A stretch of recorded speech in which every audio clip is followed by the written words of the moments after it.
Simplemente de los decretos o de los tratados o de las leyes a los que ven que se hace referencia.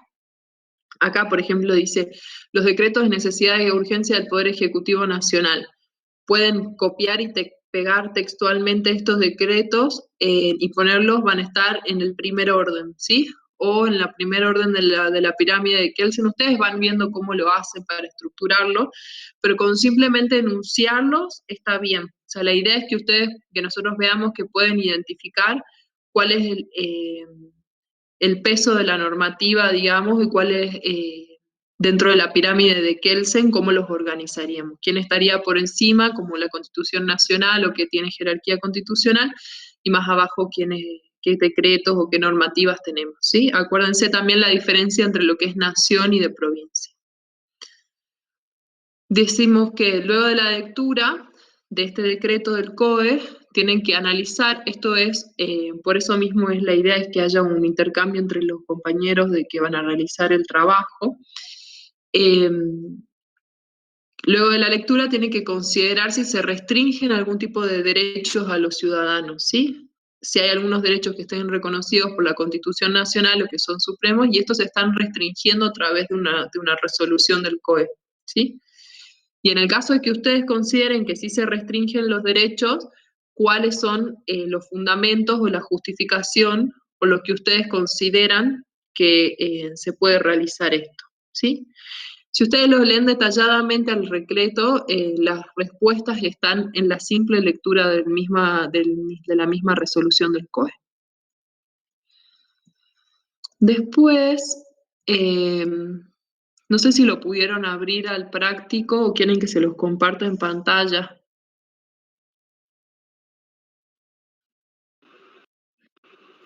Por lo menos yo sí lo pude abrir, por ejemplo. Bueno, a ver, ahora me acabo de dar cuenta que no lo estaba compartiendo y así lo vemos. A ver. Tengo abierto dos veces. Bueno, seguimos entonces. Después, esa es la primera parte del práctico, ¿sí? En la segunda parte del práctico, lo que se pide es que ustedes analicen un contrato, ¿sí? Ustedes cuando lean el contrato van a ver que van a tener las partes bien identificadas y cuáles van a ser las obligaciones, ¿sí?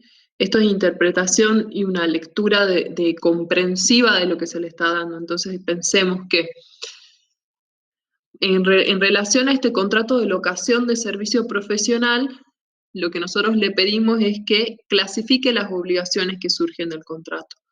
Ustedes van a decir, esta empresa se está obligando a tal cosa, tiene una obligación de, y esta persona o este profesional tiene una obligación de, por cuánto tiempo, qué tipos de obligaciones.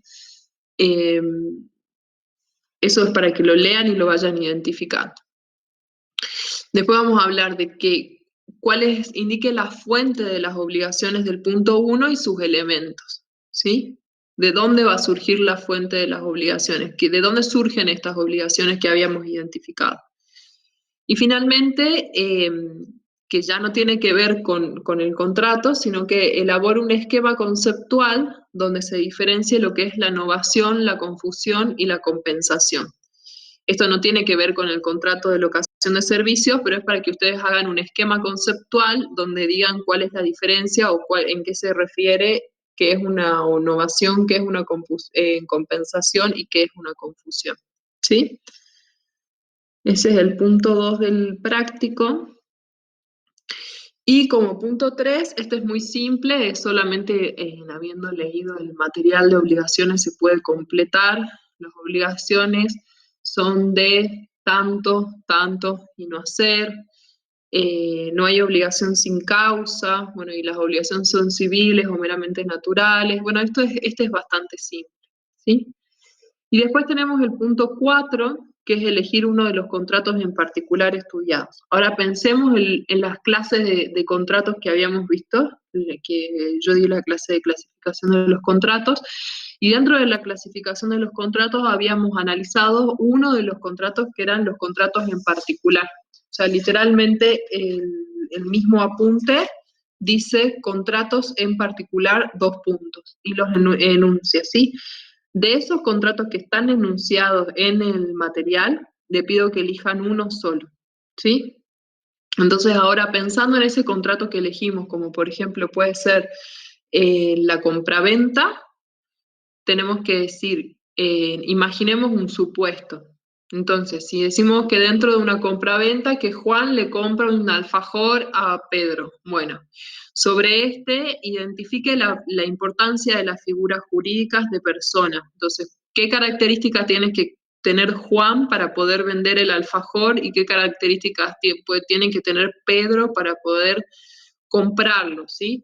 Qué capacidad, si tiene que tener, ¿me explico? O sea, cuáles son las características en realidad, en relación a los atributos de las personas, cuáles son los requisitos que esta persona, qué características tiene que tener esta persona para poder realizar este contrato de compra-venta, ¿sí?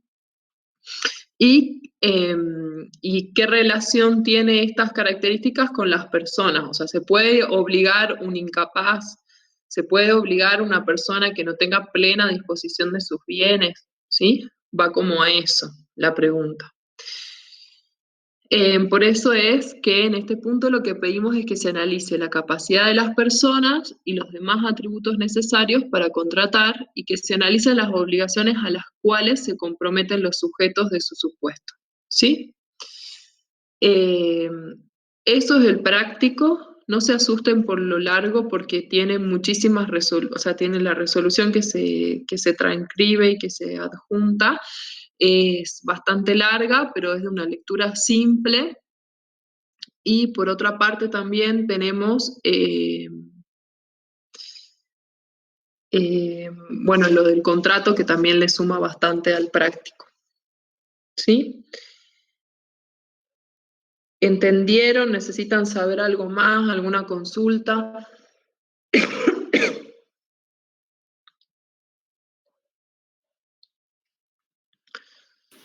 Sí, se entendió, profesor. Sí, bueno, entonces yo espero que lo manden a esto hasta el día 17, que es el lunes que viene, hasta las 11:55 am, 12 del mediodía, a mi correo electrónico. Como les digo, por favor, pongan las referencias, no se copien entre ustedes, es la misma persona que corrige todos los prácticos, así que nos damos cuenta si se copian o transcriben. La idea es, sobre todo, hay bastantes puntos que son de opinión, entonces no hay forma que se piense o se opine exactamente igual. Y otro punto, bueno, que me hagan referencias, digamos, de la bibliografía y de las fuentes que tomaron para poder analizarlo, ¿sí? Eso es todo. Si no tienen otra consulta, los dejo que se pongan de acuerdo. Me mandan un solo práctico, por favor, sí, por grupo. ¿Cuál es su correo electrónico? Sí, está cuando ustedes entran en evaluaciones, justo donde dice trabajo práctico 1, yo lo dejé ahí al correo. Puse el trabajo debe entregarse uno por grupo hasta las 11:55 am del día 17 del 5 del 21 al correo electrónico y ahí lo transcribo. ¿Sí? ¿Lo pudiste encontrar? No todavía. Bueno, a ver, ahí la comparto a la pantalla y vas a ver que